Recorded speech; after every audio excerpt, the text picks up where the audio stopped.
바로 하고들 하복니 아우리 함크라이 땅바드니 미싱티 new টিডিও সমাজা কাশে বাদরে বিশিংতেই টিশা জানাবনি শালমারিব হাকদর গানাগে সহস্তা এবং সাফসুতরা নদী কাছে সকাট ইয়াফার জাকনি আগরতলা পৌর নিগমে খাকতেই ডেপুটি মেয়র মনিকা দাস দত্ত ইয়াকসু পৌর commissioner Mohammad Sajjad P sanitary inspector Dilip Debbarma থাকাই পাঞ্জাবনি আপান্দাবো আগরতলা পৌর নিগমে খাকতেই তে সকাটব ইয়াজাকমানি বুবাগ্রাখর আগুলিনি আউলিনো গাহাম করং সাফসুতরা খ্লাইমানি বাগে সকাট ইয়াফার জামনাতে গ্রাকসালো বুবাগ্রাখর আগুলিনি পৌর নিগমনি কনফারেন্স হলগো কক্তমাতনে পান্দাগলাই কক সাহিকারিকা মেয়র দীপক মজুমদার পক্ষ থেকে আজকের এই সাংবাদিক সম্মেলনে আহত আপনাদের প্রত্যেককে অনেক অনেক শুভেচ্ছা এবং ধন্যবাদ জানাই।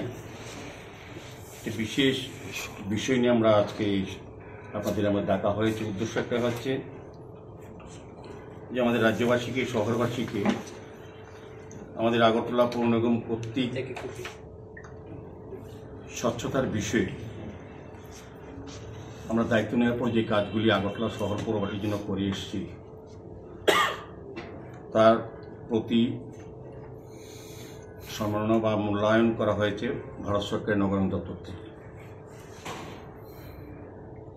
গত 11ই জানুয়ারি দিল্লিতে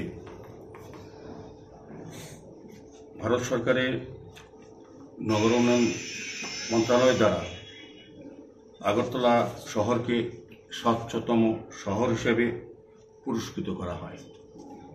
আমাদের ডেপুটি মেয়র মাননীয় মনিকা দাস দত্ত মহোদয়া, আমাদের এডিশনাল কমিশনার সাজ্জাদি আইএএস, ওনারা ভারত সরকারের দপ্তরের পক্ষ থেকে আগরতলা পৌর নিগমের পক্ষে এই পুরস্কার গ্রহণ করেন। এটা আমাদের পক্ষে খুব আনন্দের এবং গর্বের বিষয়। এবং এর সঙ্গে যারা যুক্ত আছেন, আমাদের সমস্ত এমআইসি মেম্বার, জোনাল চেয়ারম্যানগণ, কর্পোরেটরগণ, আমাদের আধিকারিকগণ, আমাদের সাফাই কর্মীগণ, সার্বিকভাবে আগরতলা পৌরবাসী আমাদেরকে সহযোগিতা করার ফলে আমরা এই পুরস্কার অর্জন করতে পেরেছি। আমি শহরবাসীকে ধন্যবাদ জানাই আমাদেরকে সহযোগিতা করার জন্য। আগামী দিনও আমাদের এই কাজ ধারাবাহিকভাবে আমরা করে যাব, শহরকে আরও সুন্দরতম করা, স্বচ্ছ রাখা, যানজটমুক্ত রাখা এবং দূষণমুক্ত আগরতলা শহরবাসীকে আমরা উপহার দিতে চাই। সেই দিশাতে আমরা কাজ করছি।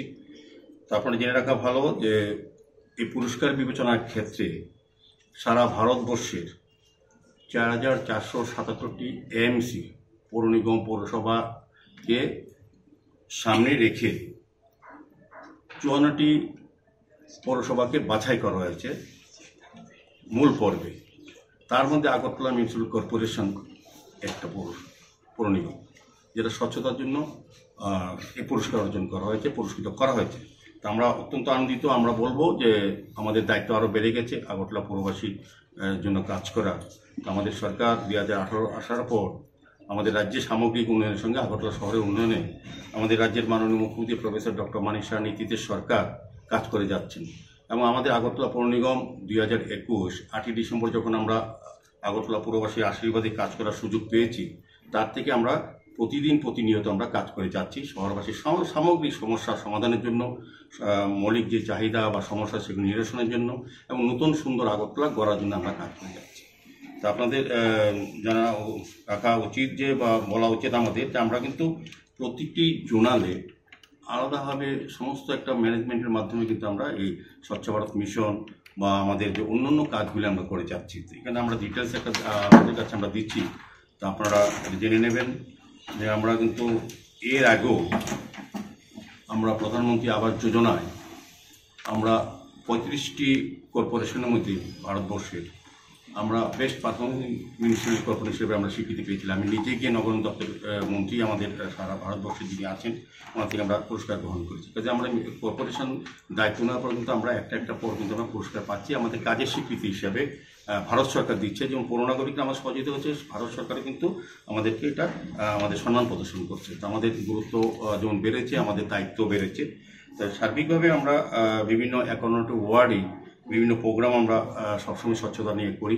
প্রতিটি ওয়ার্ডে, প্রতিটি আমাদের এলাকায় রাস্তা, ড্রেন বা নিকাশি ব্যবস্থা, আলোর ব্যবস্থা এবং নতুন করে পার্কগুলি সংস্কার করে মানুষকে ব্যবহার করার জন্য এবং পরিত্যক্ত পুকুরগুলি সংস্কার করে মানুষের ব্যবহারযোগ্য করে বিউটিফিকেশনের মাধ্যমে মানুষকে দেওয়া হচ্ছে। সার্বিকভাবে আমরা আগরতলাকে নিয়ে নতুন চিন্তাভাবনা করছি। সেক্ষেত্রে আমরা আগরতলা পৌরবাসীর সকলের এবং আপনাদেরও সহযোগিতা চাইছি। স্যার, এটা কি স্মার্ট সিটি হওয়ার পরে এই প্রথম পুরস্কার মিলল যে স্বচ্ছতার উপরে? স্মার্ট সিটি 2016 আমাদের রাজ্যে আমাদের মাননীয় প্রধানমন্ত্রী বিশেষ করে নরেন্দ্র মোদীজি দেশের 100টা সিটির মধ্যে আগরতলা শহরকে অন্তর্ভুক্ত করা হয়েছে। দুর্ভাগ্যবশত 2016 যারা দায়িত্বে ছিলেন, সিপিএম পরিচালিত বামফ্রন্টের সরকার এবং পৌর নিগম যারা দায়িত্বে ছিলেন, স্মার্ট সিটি কাজগুলি রাজনৈতিক উদ্দেশ্যে তারা করেনি, কিন্তু কেন্দ্রীয় সরকার প্রকল্প তারা করেনি। তো আমাদের 2018 সরকার আসার পর আমাদের বিজেপি নেতৃত্ব সরকার স্মার্ট সিটির কাজগুলি পুরোদমে শুরু করেছে এবং আমরা পৌর নিগমের 2021 দায়িত্ব পাওয়ার পর আমরা স্মার্ট সিটি, পৌর নিগম, পূর্ত দপ্তর এবং নগরায়ণ দপ্তর মিলে আগরতলা শহরকে সুন্দর, পরিচ্ছন্ন এবং আধুনিক আগরতলা করার চেষ্টা করছি। আমরা আমাদের সরকার আসার পর এবং আমরা পৌর নিগম দায়িত্ব নেওয়ার পর আমরা বিভিন্নভাবে বিভিন্ন সংস্থা থেকে পুরস্কৃত হচ্ছি। তো আমাদের কাছে পুরস্কারটা হচ্ছে আগরতলা শহরবাসী যখন খুশি, এটি আমাদের বড় পুরস্কার। সরকারি পুরস্কার তো আসবেই, নিয়ম অনুযায়ী তাদের যে চিন্তা ভাবনায় আমাদের কাজ অনেকগুলি ভালো ভালো কাজ হচ্ছে। আমরা বিভিন্ন বিভাগে আমরা পুরস্কৃত হচ্ছি বিভিন্ন সময়। তো আমাদের সবটাইতে বিষয় যে আমরা শহরকে পরিষ্কার পরিচ্ছন্ন রাখতে পারছি বা করার চেষ্টা করছি, যেটা আগরতলা শহরবাসী বিগত 25-30 বছর কোনোদিন ভাবেনি, দেখেনি। তো আমি স্বাভাবিকভাবে এক্ষেত্রে আমাদের কর্পোরেটররা যেমন দায়িত্ব নিয়ে কাজ করছেন, জোনাল চেয়ারম্যানরা এবং MIC মেম্বাররা এবং আমাদের আধিকারিকরা, আমাদের কমিশনার, রিজনাল কমিশনার সহ সমস্ত জোনালের যারা অফিসাররা আছেন, যারা আমার কর্মচারী বন্ধুরা, বিশেষ করে সাফাই কর্মীরা, তারা কিন্তু প্রতিনিয়ত গুরুত্ব দিয়ে কাজটা করার ফলে আমরা কিন্তু আজকে এই সম্মান অর্জন করতে পেরেছি। আমি এই কারণে সমস্ত কর্মচারীদেরও আমি আগরতলা পৌর নিগমের আধিকারিক সহ প্রত্যেকে অনেক অনেক ধন্যবাদ জানাচ্ছি এবং আগরতলা শহরবাসীর কাছে আবার অনুরোধ, স্বচ্ছতার ক্ষেত্রে তাদের সম্পূর্ণ সহযোগিতা আমরা আশা করছি। আমাদের এটা বলতে আজকের এই আনন্দ দিনে এটা পরিতাপের এবং দুঃখের বিষয়ও, এই স্বচ্ছতার ক্ষেত্রে বাড়ি বাড়ি যে কালেকশন, গার্বেজ কালেকশন, টোটাল কালেকশনের মধ্যে 50% শহরবাসী এখনও অংশগ্রহণ করেন। যদি এটা করতো আমাদের কাজটা আরও সুন্দর হতো। আমরা একদম সারা ভারতবর্ষের মধ্যে আমি বলবো যে আমরা আমাদের জনগণের যদি একটু সহযোগিতা পাই, আমরাই 1 নম্বর থাকবো, আমাদের পরে নাম্বার শুরু হবে অন্যদের। সেক্ষেত্রে ট্যাক্সের ক্ষেত্রে আমি বলবো যে যাদের টাকা দিয়ে, আমাদের নাগরিকের টাকা দিয়ে কিন্তু আমরা উন্নয়নের কাজ করি। আমরা দেখেছি 51% মাত্র ট্যাক্স প্রদান করে, বাকিটা করে না, কিন্তু আমরা 100% সার্ভিস দিচ্ছি। সেক্ষেত্রে ট্যাক্সও যদি আমাদের করদাতারা যদি আমাদের সহযোগিতা করেন স্বচ্ছতার ক্ষেত্রে এবং কর দেওয়ার ক্ষেত্রে, আমাদের আগরতলা শহরকে আর নতুনভাবে আমরা সাজাতে পারব।